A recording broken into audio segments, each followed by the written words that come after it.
back to my channel. Today's video is pretty exciting because I am introducing a brand new series here on my channel called Beauty on a Budget. I'm really excited about this because you don't have to spend an arm and a leg in order to get really nice, high quality makeup that makes you look good and feel good. You just don't have to do it. I would love to be able to just run out to Sephora and fill up my basket with all different kinds of makeup, but that's just not in the cards for me right now. I'm on a pretty tight budget, and so what I've done is I've kind of curated all of my favorites from the drugstore or other affordable products for you. So this is going to be a series. I think there's going to be 9 different installments if I have counted correctly. It's going to include things like foundations, concealer, blush, bronzer, highlight, eye products, primers, skincare, all different kinds of stuff. And I'm going to try and put out 1 or 2 a month for however long it takes me to finish the series. So if you want to see what some of my favorite products from the drugstore are that are affordable and that I think perform really well, go ahead and keep watching. Today's installment is foundations, so let's just go ahead and get started.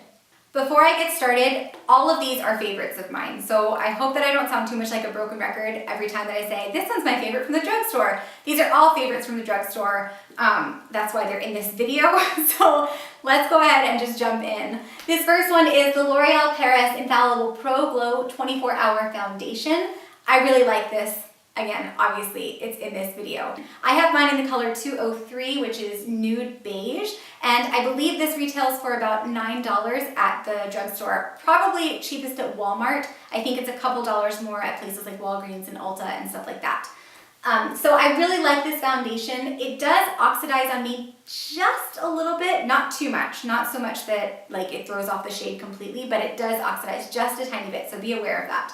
But other than that, I think that this gives a beautiful finish to the skin. It is dewy and glowy without looking greasy or oily. And I think that it's really pretty. I know that YouTube was kind of like going crazy over this when it first came out, and I think it's for good reason. I did run out and get it, and I have it in a couple of shades so that, you know, if I'm more tan in the summer or less tan in the winter, it'll still match me. And I really like this too to mix in with some of my more matte foundations if I kind of want an in-between finish. So it's really good for that as well. Really readily available. The shade range is kind of like, especially if you have a deeper skin tone. So that's kind of not so great. But in general, it's a really nice product. It has a really nice finish, and I love, love, love this foundation. Next up is this Sonia Kashuk foundation. This is the Sonia Kashuk Soft Focus Satin Matte Foundation, and I have it in the color 02 Vanilla.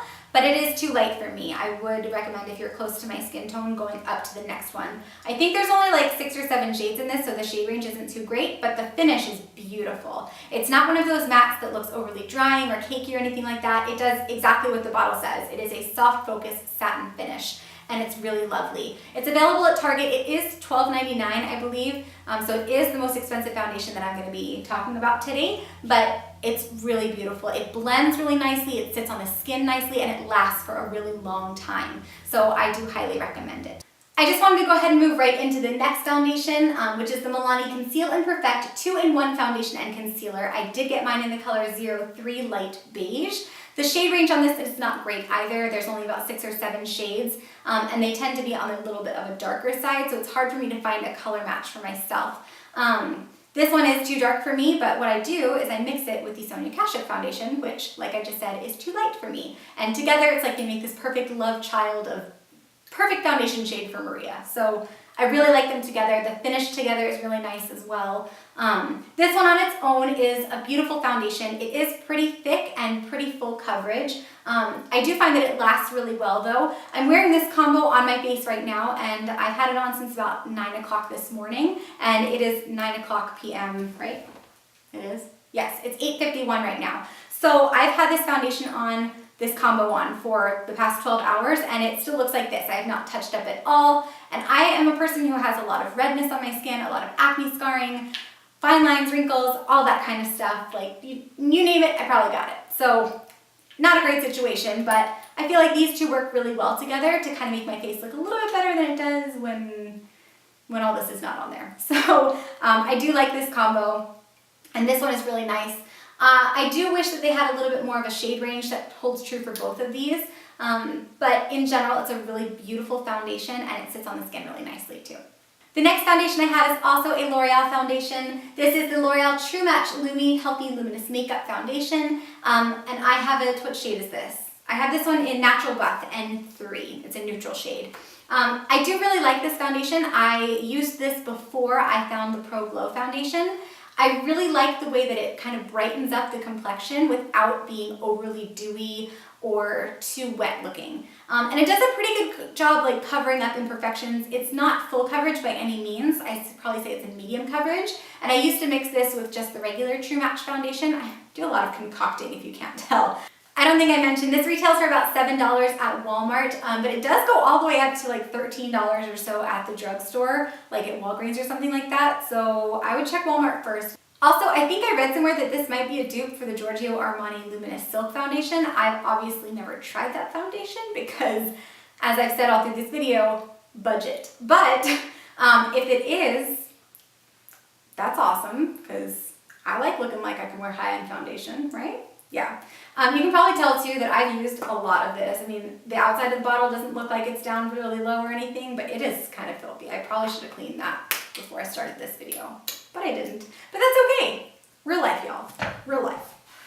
This next foundation that I'm going to mention is the least expensive of all the options, and it is a beautiful product. You've probably heard all about it if you spend any amount of time on YouTube. It is the Wet n Wild Photo Focus Foundation. I have mine in the color Soft Beige, which is a light medium warm color. I love this so much, and it's so inexpensive, which makes it even more awesome. I think it's $4.99 at most drugstores, and you can even get it at Walmart, you can get it at Ulta. It's beautiful. It's been tested in 7 different light conditions. Like I said, if you've been on YouTube any length of time, you know the spiel, because everybody seems to just be obsessed with this. But yeah, it says it's tested under 7 different light conditions, with and without flash. There's no flashback. This blends onto the skin really beautifully, and it's not a super matte foundation, but it's also not a dewy foundation. It's kind of right in the middle. I feel like it gives me a really natural look, and it just gives a beautiful finish to the skin. It's pretty long wearing. The only thing I don't like about this foundation is the applicator, because I feel like it just gets this part all gunky, and this is like a weird, I feel like, I don't know, like I'm putting, I don't know, frosting on my face or something. It's like a paddle, but it's like a spatula. I don't know. I feel like it wouldn't have been hard to just put a pump on this, you know, and that would have been really great, because actually every foundation that I've mentioned so far has a pump on it except for the L'Oreal Pro Glow, which is just a squeezy tube, which you probably could have seen. But yeah, so I don't love the delivery mechanism for this, but the foundation is absolutely beautiful, and for that price point, sold. I think there's something like 35 different shades in this foundation, so Wet n Wild is just winning it. Also, it's cruelty-free, which makes me love them even more, and Wet n Wild is just a great brand at a really affordable price point, so this one is definitely a winner. And then the last foundation is one that I feel like doesn't get enough credit or enough screen time on YouTube, so I wanted to make sure to mention it. This is the Maybelline Dream Matte Mousse. Mine is in the color Nude, which is light 4. I used to use this foundation all the time. I mentioned this in my most recent favorites video, so if you watch my August favorites, I'll link it in the cards if you haven't seen it. You might, this is kind of on repeat, but I really love this foundation. It has a beautiful moussey texture, a pretty decent shade range, and I believe I got it for, how much was it? I think it was like around $7 at Walmart, which is really inexpensive, especially like I said, for most drugstore foundations, they're kind of creeping up into like the $9, $10, $12 range here, but this one and the Photo Focus are really inexpensive. This is beautiful. I like to use it with a flat top brush and just kind of buff it into the skin, and it wears so nicely all day long, looks amazing in photos. I wore it all day long at my sister-in-law's wedding. I didn't have to touch up once. It lasted all day. The photos that were taken of me looked so good. I was on cloud 9, I really was. So I highly recommend this foundation. It looks fantastic on the skin, and if you just buff it in using a flat top brush, it wears so beautifully. So I really, really love this one. And that's everything I wanted to share with you. That wraps up my first video in the series Beauty on a Budget. Keep an eye out for future videos. When I do have them, I will link them down below in the description bar, but this one's the first one, so we're just getting started. So stick around if you want to see everything else that I love from the drugstore in the next coming weeks. If you're already subscribed, thank you so much. I really appreciate it. If you're not yet subscribed, go ahead and click that subscribe button, become part of my little YouTube family. I'd love to have you along for the ride. And give this video a thumbs up if you enjoyed watching and if you like the idea of Beauty on a Budget videos. Leave your comments down below. Let me know what your favorite foundations are that you got on a budget, because I would love to try some new ones. I'm always on the lookout for affordable makeup that will do its job and do it well. So I think that's everything I wanted to share with you. Go out into the world today, do some good, and share a smile with someone because you never know when your smile might brighten someone's day. I hope you all are having a great day yourselves, and I can't wait to see you in my next video. Bye! God, Maria, you're such a dork. Let's try again. I don't think I mentioned, do you guys hear that? That's the cat and it just scared the crap out of me. Kitty, go away. Okay, Maria, you gotta get it together. Get it together! Okay, who is calling me right now? Hello? Hi, did you get a tattoo today? Yes, Oh my god. Oh, what do you know? Cheaper at Walmart, $8.97. Oh, you know what I should probably do? I should probably have the prices of all of these things. Where's my phone? Okay.